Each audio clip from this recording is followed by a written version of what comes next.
ولایت یزدانی انتخاب اول شما بود؟ نه.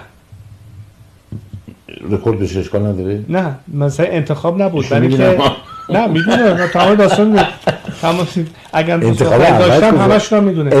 نه انتخابی نبود، یه حالت رمانتیکی پیش اومده بود. حالا من خواستم که نتونست انجام بشه چون خب از نظر شما یا ایشون کرده بودم. نه ایرانی چون نبود و این حرفا، می‌خواستیم مشکلات دیگه پیش بیاد، گفتی که خب این شدنی نیست، بهتره نه اجازه بده اینجوری چیزی جمعش نکنه. خیلی مهمه چون باز این از حقی که شما گذشت کردید. چون اگه آدم دیگری بود قطعا خب بله دیگه، یعنی من بازم اینا موردم واقعا اینجوری شد، یعنی به خاطر اینکه همسرم میدونه، طرفم میدونه کی هست، همدیگرم میشناسن.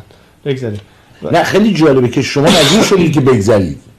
بله به خاطر باز میگم این که اگه یه زمانی این مسئله مهم میشد، نه بگن که حالا چرا مثلا اولین بار جوری دوربین مطلب گفته میشه.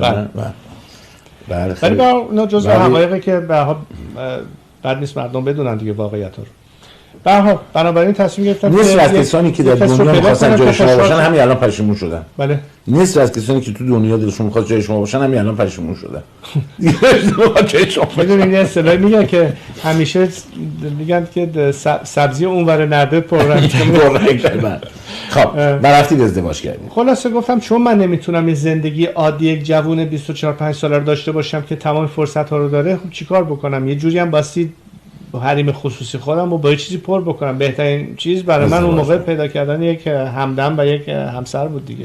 و این انتخاب شد و این فکر رو کردم، این تصمیم گرفتم تا بالاخره خوشبختانه با زنم آشنا شدم و خب تصمیم